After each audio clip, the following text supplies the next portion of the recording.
Train का सफर करने वाले को दरवाजे के पास की सीट मिलती है तो सबसे ज्यादा तकलीफ का सामना करना पड़ता। जो जाए वो दरवाजा खोल के चले जाए, सर सर करके हवा आए। बोलो सही है कि गलत है? जो आए वहीं पर खड़ा हो जाए, धक्के दे। उसी तरह जैसे कि मकान जो बनते हैं, उस मकान में जो कॉर्नर का मकान होता है उसमें भी तकलीफें रहती है। ये नियम, जैसे हवा के प्रेशर पड़ता है दरवाजे पर, तो दरवाजे पर पड़ता है तो वहीं बैठे हुए व्यक्ति को तकलीफ हो। बहुत ध्यान देना, जिस तुलसी के मनके से आप माला जपते हो, रुद्राक्ष के मनके से आप माला जपते हो, उसका मनका भी अगर टूट गया है तो उसको झोली में ही पड़े रहने दो, क्योंकि तुम्हारी माला जपते जपते जपते जपते वो मनका इतना राम में रम गया, इतना हरि विठ्ठल में रम गया, इतना शिव में रम गया कि वो मनका सिद्ध हो गया।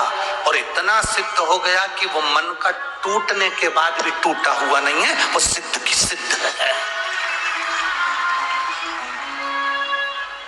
किसी भी देवता की मूर्ति टूट जाती है तो खंडित कहलाती है।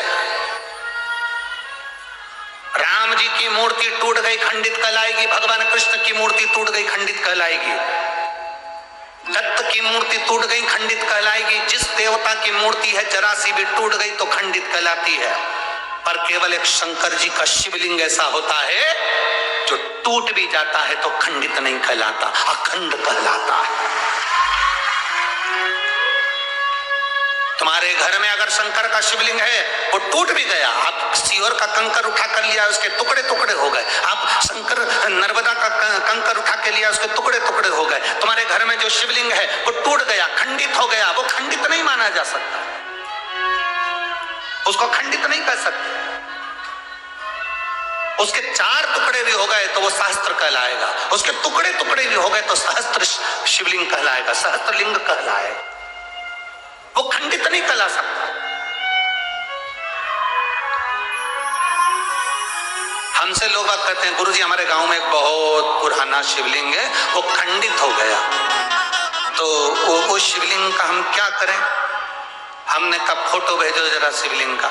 अब उन्होंने फोटो भेजा शिवलिंग का, और फोटो भेजा तो फोटो आया। फिर हमने आश्रम पर जब फोटो आया कुबेरेश्वर धाम पर, तो ऑफिस के उस व्हाट्सएप पर हमने देखा, चेक करा, तो हमने कहा शिवलिंग कभी खंडित नहीं होता। शंकर के शिवलिंग के अगर बारीक बारीक टुकड़े टुकड़े भी हो जाए, कण कण भी अलग हो जाए, तो भी वो शिवलिंग ही कहलाता है।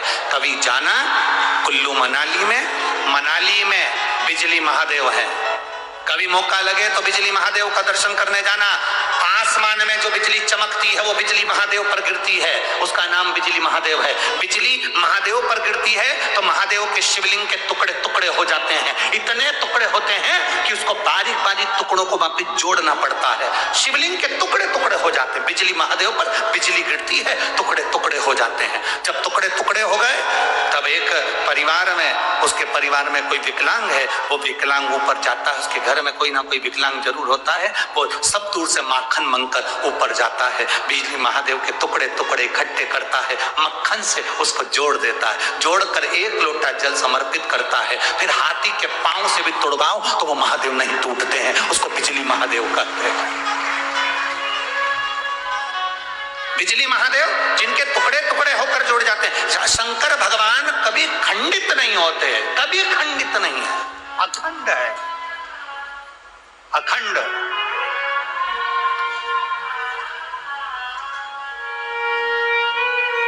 आपके घर में कोई शिवलिंग है, वो खंडित हो गया, आप उसे खंडित मत मानना, उसकी सेवा करो, पूजन करो, आराधना करो, फल देगा। रुद्राक्ष खंडित हो गया, उसे खंडित मत मानना, रुद्राक्ष कभी खंडित नहीं होता।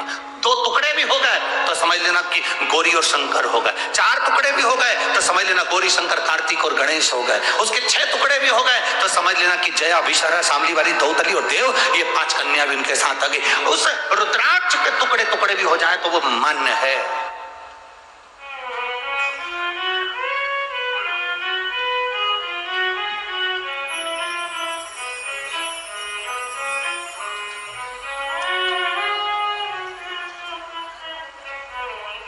सीहोर में कुबेरेश्वर धाम पर जो रुद्राक्ष मिलता है उसमें अगर थोड़ा सा भी रुद्राक्ष, कई माताएं कहती है ये खंडित है। अब उनको समझाने वाला कौन समझाए? ये तो खंडित है, भैया हमको दूसरा दे दो। उनको समझना चाहिए रुद्राक्ष शिवलिंग कभी खंडित नहीं होता, वो अखंड है।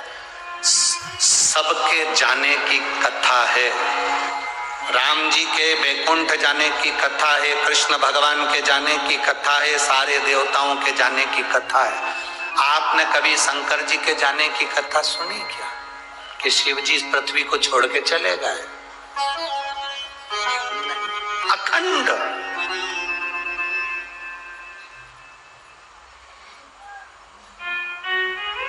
जो दुनिया के लोग तुमसे कहें कि पंढरपुर का इतिहास बताओ, कोई दुनिया के लोग कहें तुमसे कि चंद्रभागा का इतिहास बताओ, भीमा का इतिहास बताओ, कोई तुमसे कहे कि इस पंडरीनाथ का इतिहास बताओ, क्या पंडरी ये पौंडलिक था तब पंढरपुर था ना?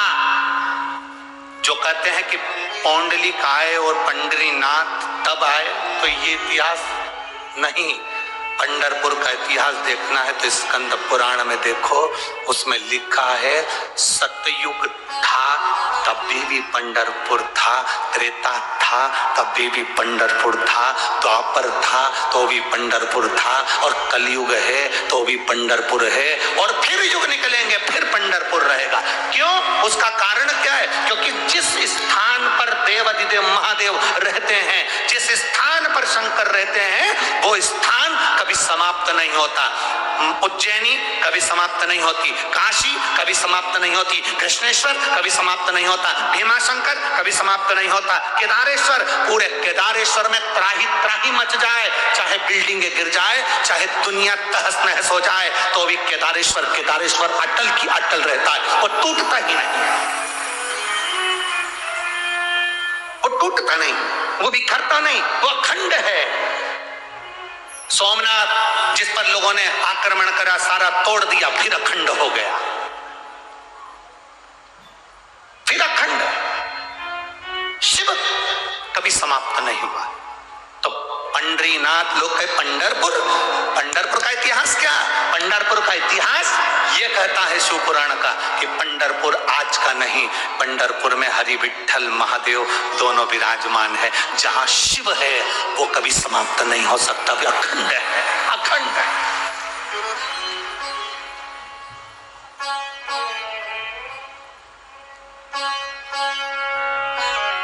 पांच बार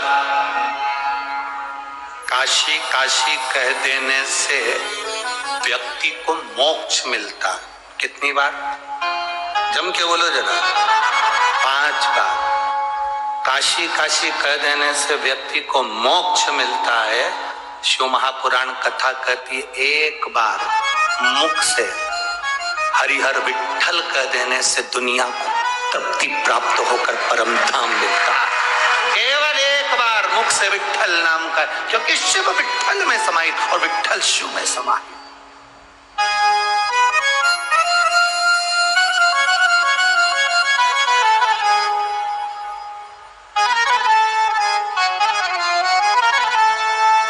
बस उसको भजने वाला चाहिए, स्मरण करने वाला चाहिए। मेरा बाबा भोलानाथ जिसके सिर पे रख दे कर देवारे के न्यारे नंदी पे चढ़ के। मेरा बाबा भोलेनाथ जिसके सिर पे रख दे हाथ कर देवारे के न्यारे नंदी पे चढ़। मेरा बाबा भोलानाथ जिसके सिर पे रख दे हाथ कर देवारे के न्यारे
रे नंदी पे चढ़ के मेरा बाबा बोला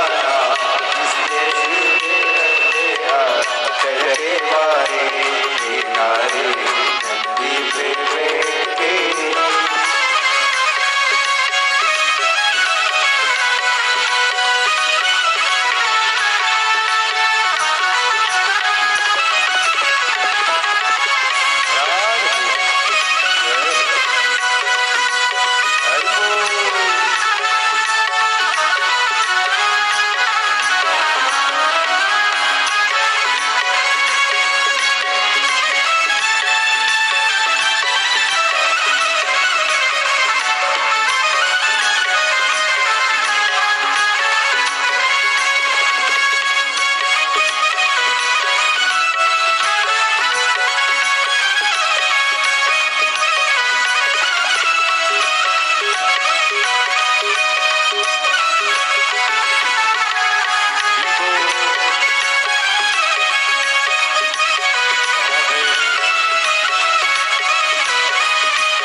अपने स्थान पर बैठकर भगवान शिव से अपने मन की बात बड़े भावों के साथ दिल से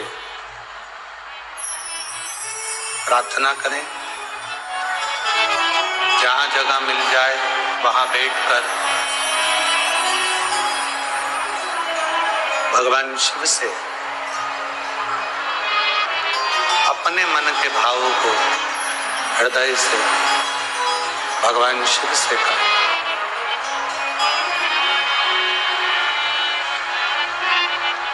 कार्यकर्ता भी जहां जगह मिल जाए वहां बैठकर भगवान शिव से प्रार्थना करिए। जहां जगह मिले वहां बैठकर भगवान देवाधिदेव महादेव से अपने मन की अपने हृदय की बात दिल से कहिए।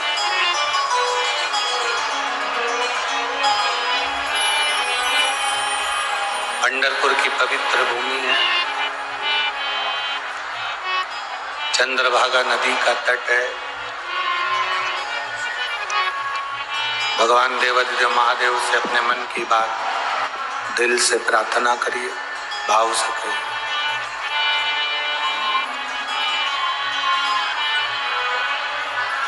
श्री शिवाय नमस्तु। श्री शिवाय नमस्तु। श्री शिवाय नमस्तु। श्री शिवाय नमस्तु। श्री शिवाय नमस्तु। श्री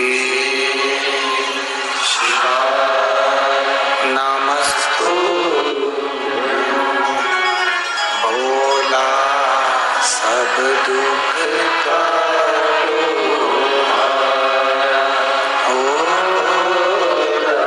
सब दुख का शिव शंकर जपो तेरी माला।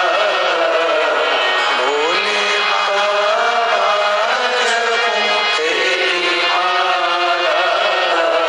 भोला सब दुख का हो सब दुख का वेश है मंगल मंगलकारी। वेश है मंगल मंगलकारी। शमशान वासी हमारा, शमशान वासी हमारा। ओ भोला सब दुख का ओ भोला सब दुख का। शिव कथा कह रही है, भगवान शंकर का संवाद कह रहा। देवऋषि नारद ने रुद्राक्ष की माला को भूमि पर फेंक दिया। नंदी ने उस माला को उठा लिया। नंदी उस रुद्राक्ष की माला को लेकर भगवान शिव के पास गए। बाबा ये माला, शिवजी ने कहा ये माला तो मैंने देवऋषि नारद को पहनाई थी।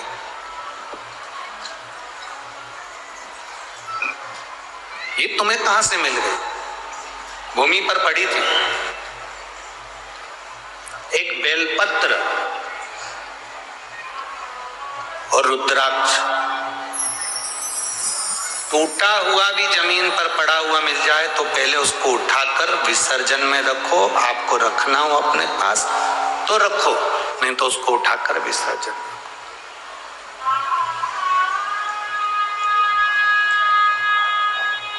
एक बेलपत्र लांघने पर कितना दोष है ये शिव महापुराण में हम पहले वर्णन कर चुके हैं। एक गंधर्व राजा के बगीचे से फूल तोड़ने के लिए आता था चुपचाप से, तो राजा ने बेलपत्र बिछा दी थी और गंधर्व उसको लांग गया था, तो वो अपनी गंधर्व के तत्व से वंचित हो गया।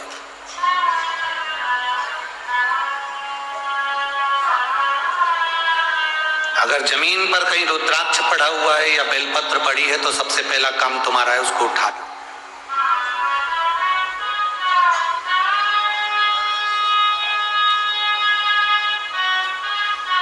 पहली फुर्सत में। आज बहुत अच्छी बात आप लोगों के लिए अपने हृदय में उतार कर रखिएगा।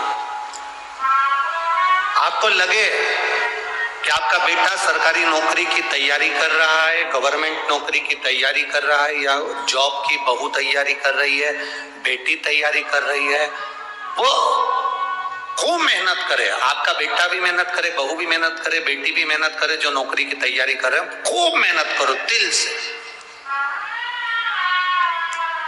पर घर का यदि एक व्यक्ति भी बेलपत्र के वृक्ष के नीचे सफाई कर देता है और एक शिवलिंग का निर्माण कर कर पूजन कर कर 5 बेलपत्र समर्पित कर कर बाबा से ये प्रार्थना कर लेता है कि उसका इंटरव्यू, उसको पास होना चाहिए, उसकी नौकरी लगना चाहिए।